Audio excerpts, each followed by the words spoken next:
नमस्कार।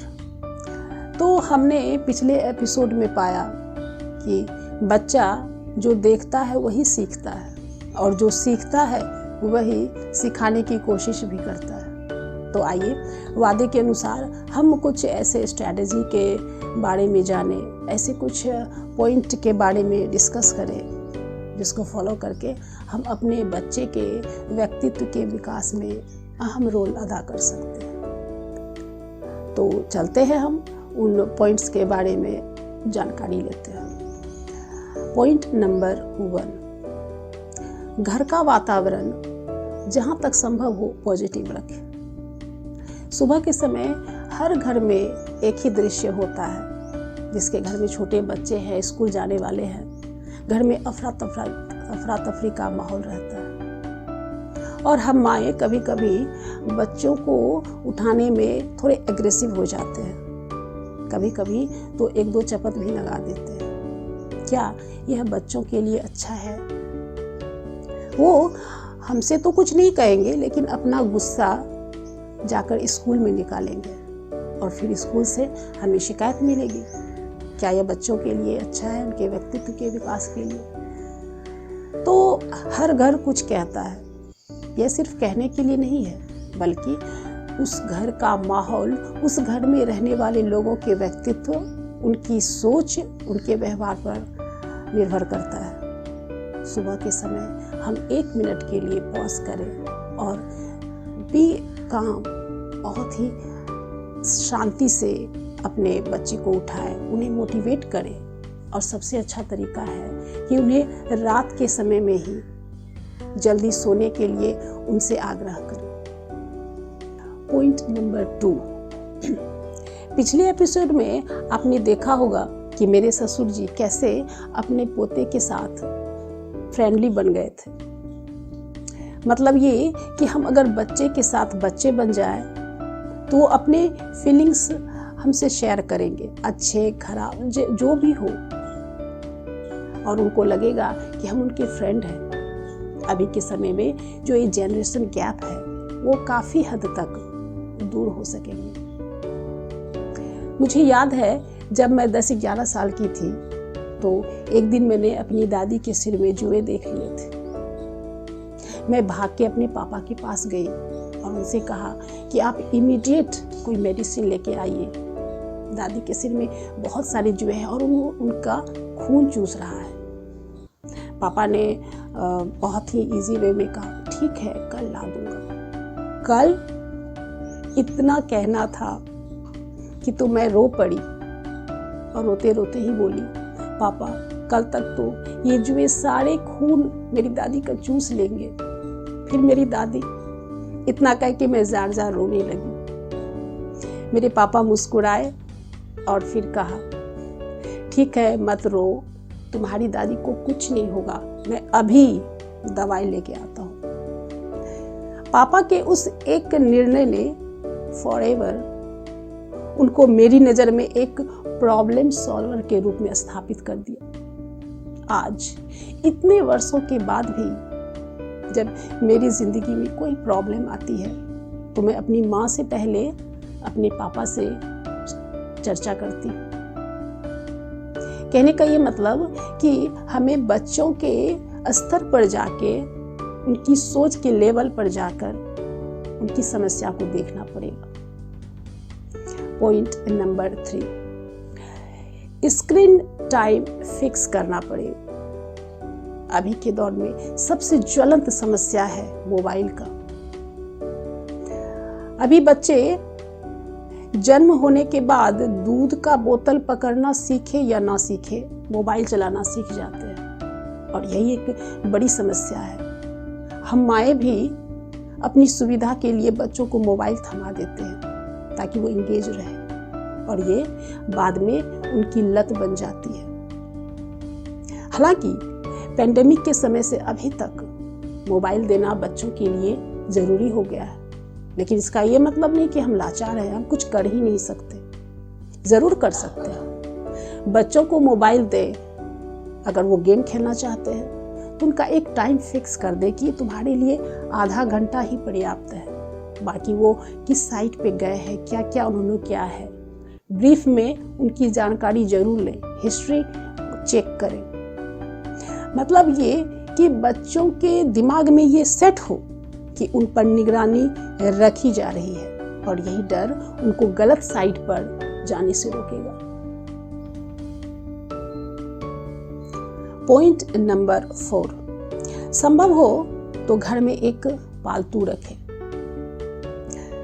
पालतू रखने से बच्चे उनके साथ अपनी फीलिंग्स तो शेयर करेंगे ही करेंगे, उनके साथ वो फिजिकल एक्टिविटी में भी आगे बढ़ जाएंगे। एक ज़माना था जब जॉइंट फैमिली हुआ करती थी, बहुत सारे बच्चे दिन भर खेल कूद में ही उनका समय गुजर जाता था, पर आज के ज़माने में हमारे घरों में 1 या 2 ही बच्चे होते हैं।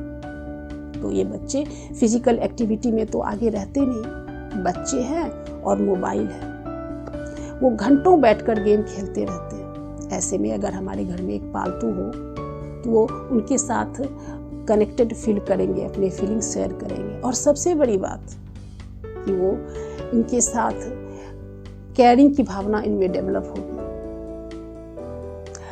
मेरे बच्चे जिन्हें टूथपेस्ट ढूंढने में मिनटों लगते हैं, एक दिन तो मैं हैरान रह गई कि जब हमारे घर में जो पालतू बिल्ली है, उनकी जख्मी पंजों पर ये एंटीसेप्टिक क्रीम पोत रहे थे, और तो और मेरी नज़रों से बचाकर ये अपने हिस्से का दूध भी उन्हें पिलाते हैं। हालांकि देखने सुनने में ये जैसा भी लगे, लेकिन अगर हम गहराई से सोचें तो ये बच्चों के विकास के लिए बहुत महत्वपूर्ण है। ये पालतू इन बच्चों में केयरिंग और शेयरिंग दोनों की भावना डेवलप करते हैं। पॉइंट नंबर 5, अभी तक तो हमने बच्चों के बारे में जाना, अब हम अपने बारे में जानते हैं। हमें अपने आचरण पर ध्यान देना पड़ेगा। क्या हमें वो क्वालिटीज हैं जिसे बच्चे देखकर कुछ सीख सके? हम बच्चों में जो क्वालिटीज देखना चाहते हैं उसे हमें पहले खुद में डेवलप करना पड़ेगा। क्या हम सुबह जल्दी उठते हैं? क्या हमारा बिहेव औरों के साथ अच्छा है? क्या हम गुस्सा करते हैं और गुस्से में गाली गलौज करते हैं? क्या हमें गुड मैनर्स हैं? यदि नहीं तो आज ही उन्हें डेवलप करना पड़ेगा, क्योंकि बच्चे जो देखते हैं वही सीखते हैं, और जो सीखते हैं वो वही सिखाने की कोशिश करते हैं। एक बार मैं अपने बच्चे को सुबह उठाने के चक्कर में कान पकड़ के उठाया। बच्चे तो उठ गए, लेकिन उठने के साथ क्वेश्चन दागना शुरू कर दिया। मेरे को तो उठा दी, पापा तो सो रहे हैं। मैंने भी झांक के देखा तो वाकई में बात तो सच थी। अब मुझे तो कोई ना कोई उत्तर देना ही था, तो मैंने सोचा और उनसे कहा कि बाबू, तुम तो मेरा बच्चा है ना, तुम्हें स्मार्ट बनाने की रिस्पॉन्सिबिलिटी मेरी है, इसीलिए मैंने तुम्हें जगाया। पापा तो दादी माँ का बच्चा है, दादी माँ जाने। छोटा था इसीलिए मेरी बातों से सहमति हो गई उनकी। लेकिन क्या ये संभव है कि हम मोबाइल खोल के बैठ जाएं और बच्चे से कहें कि पढ़ाई करो? हम टीवी देखते रहें और उनसे उम्मीद करें वो पढ़ाई करते रहें? इसलिए हमें पहले अपने आचरण पर ध्यान देना पड़ेगा, तभी हम बच्चे से कुछ उम्मीद कर सकते हैं। पॉइंट नंबर 6, बी कमिटेड, यानी वसूल का पक्का। हम लोग जब बहुत ज़्यादा एक्साइटेड हो जाते हैं तो चांद, सितारों, सूरज, पता नहीं क्या क्या वादे करने लगते हैं। क्योंकि हम बड़े होते हैं इसीलिए जानते हैं कि बंदा बहुत एक्साइटेड है, इसीलिए बैकी बैकी बातें कर रहा है। लेकिन ये बच्चे, उनके हृदय बहुत कोमल होते हैं, वो समझ नहीं पाते कि उनसे क्या कहा जा रहा है। वह तो बस इतना ही जानते हैं कि उनके पापा इन्होंने जो वादा किया है वो पूरा करेंगे ही करेंगे। इसलिए हमें अपने वादों पर ध्यान देना पड़ेगा। वही वादा करें जो निभा पाए, और यदि परिस्थितिवश नहीं निभा पाए तो हाथ जोड़कर माफी मांग लें, क्योंकि अगर आज हमने वो नहीं किया तो कल हम बच्चों से कैसे उम्मीद कर सकते हैं कि उन्होंने भी अपने क्लास में अच्छा करने का वादा किया था और वो पूरा नहीं कर पाए। Point number 7, kitchen friendly. अपने बच्चों को किचन फ्रेंडली बनाएं। जब बच्चे 10-11 साल के हो जाए तो उनसे घर के छोटे मोटे काम करवाएं। सिर्फ अपने स्वार्थ के लिए ही नहीं, बल्कि ये उनके उज्जवल भविष्य के लिए बहुत जरूरी है। एक बार मैं अपने रिश्तेदार के घर गई थी और वहां पर जाते ही मैंने 1 गिलास पानी का डिमांड किया। 20 मिनट गुजर गए, मुझे पानी नहीं मिला, तो मैंने फिर से उनसे पूछा, तो बच्चा मुझे देखते ही अकबका गया और सॉरी बोल के भागा पानी लाने। मैं सोचती रह गई, क्या बच्चे के इस बिहेव के लिए हम उनको दोष दे सकते हैं? क्या ऐसे बिहेव के लिए हम खुद दोषी नहीं हैं? क्या हम ही बच्चे को नहीं बता पाते कि सेवा सहानुभूति क्या होती है और ये कैसे किसी व्यक्तित्व के विकास में महत्वपूर्ण होता है? इसलिए हमें अपने बच्चों के बिहेव पर ध्यान देना पड़ेगा। कहीं ऐसा ना हो कि पढ़ाई में तो वो आगे निकल जाए, व्यवहारिकता में पीछे छूट जाए। किसी देश, किसी राष्ट्र, किसी समाज या किसी परिवार की असली संपत्ति यही बच्चे हैं। इन्हें सुसंस्कारित और सुशिक्षित करना हमारी पहली जिम्मेदारी होनी चाहिए। अक्सर हम माएँ जब स्कूल में पेरेंट्स टीचर मीटिंग होते हैं तो हम उनके पापा को भेज देते हैं। क्यों? हम भी पेरेंट्स हैं, हम भी उसकी माँ हैं। हमें स्कूल जाना चाहिए, उनकी क्लास टीचर से भेंट करनी चाहिए, ताकि इससे पता चले कि हम अपने बच्चों के प्रति, उनके भविष्य के प्रति कितने जवाबदेह हैं।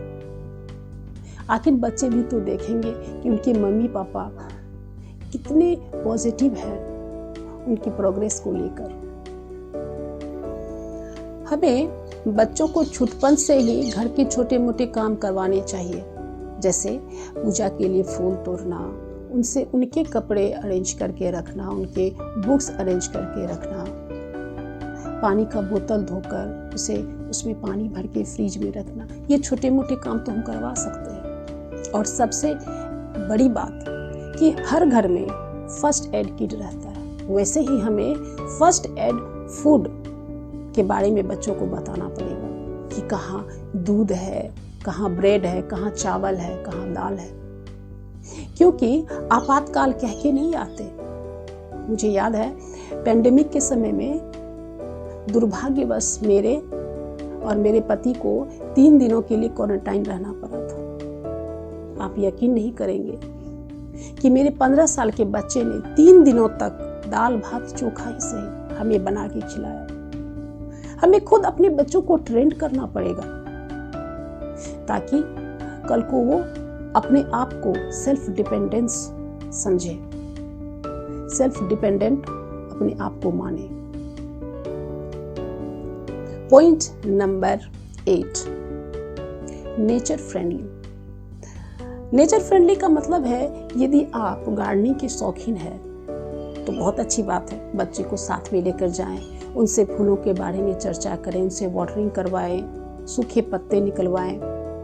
यदि नहीं तो आप हफ्ते में या महीने में 1 दिन उसे पार्क लेकर जाएं, उनसे नेचर के बारे में उनको बताएं। जन्मदिन पर या कोई भी ओकेजन्स पर, अगर आपके पास ज़मीन है तो ठीक, नहीं तो गमले में ही सही पौधे लगवाएं, सब्जियां लगवाएं।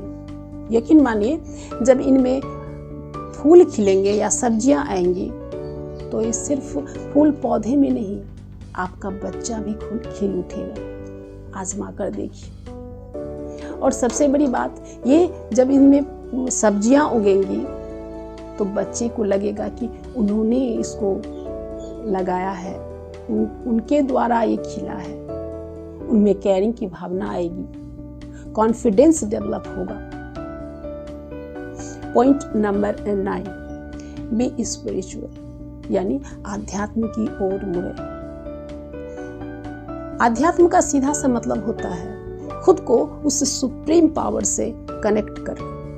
हालांकि यह बहुत ही हाई लेवल का होता है, पर शुरुआती तौर में हम क्या करते हैं? सुबह उठते हैं, झाड़ू वहाड़ू करके पवित्र होके पूजा पाठ करते हैं, फिर मंदिर जाते हैं। और हमारे बच्चे बहुत ध्यान से इन चीज़ों को ग्रहण करते हैं और धीरे धीरे वो सीखते जाते हैं। तो हमें खुद पर भी ध्यान देना पड़ेगा और बच्चों को अपने धर्म के बारे में उन्हें ज्ञान देना पड़ेगा।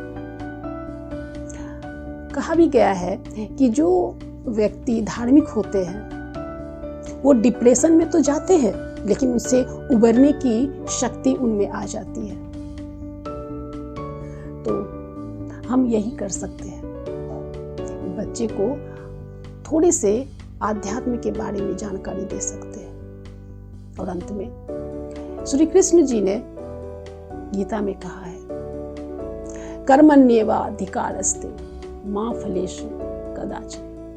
मतलब सार ये कि हम किसी बच्चे का प्रारब्ध, उसकी डेस्टिनी, भाग्य तो नहीं लिख सकते, लेकिन अपने हिस्से की जिम्मेदारी तो निभा सकते हैं, ताकि कल को हमें यह अफसोस ना रहे कि हमने अपना 100% दिया ही नहीं, बच्चे को सही राह दिखलाए ही नहीं।